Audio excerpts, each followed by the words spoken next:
again and again. Chanyama dingayo. Ready? King Pesi ndiko chibiti msatungamidze vanhu vasingatipe mayiti ana mpokosi vakupata mabhiti nana yangu junita magidze mumastreet. Alright then, vakufamba vachitaurisa vachiti ndivo vanopisa manje for the meantime tauya zozvivarisa.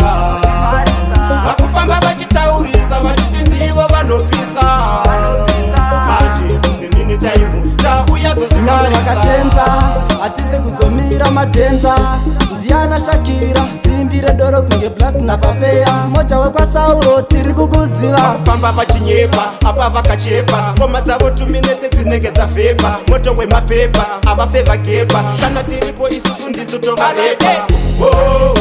Vakufamba vachitaurisa vachiti ndivo vanopisa manje for the meantime tauya zozvivarisa.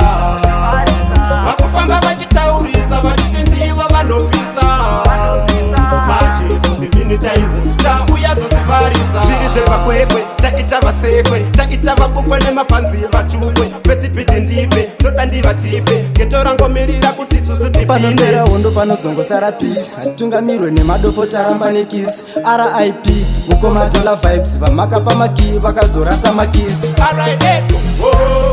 Vakufamba vachitaurisa vachiti ndivo vanopisa manje for the meantime tauya zozvivarisa. Vakufamba vachitaurisa vachiti ndivo vanopisa manje for the meantime tauya zozvivarisa. Vakatenza hatisi kuzomira matenza ndiana Shakira timbire doro kunge blast na pafeya moja wekwasauro tiri kukuziva. Vakufamba vachinyepa apa vakachepa ngoma dzavo 2 minutes dzinenge dzafepa moto wemapepa avafeva gepa kana tiripo isusu ndisu tovareka. Vakufamba vachitaurisa vachiti ndivo vanopisa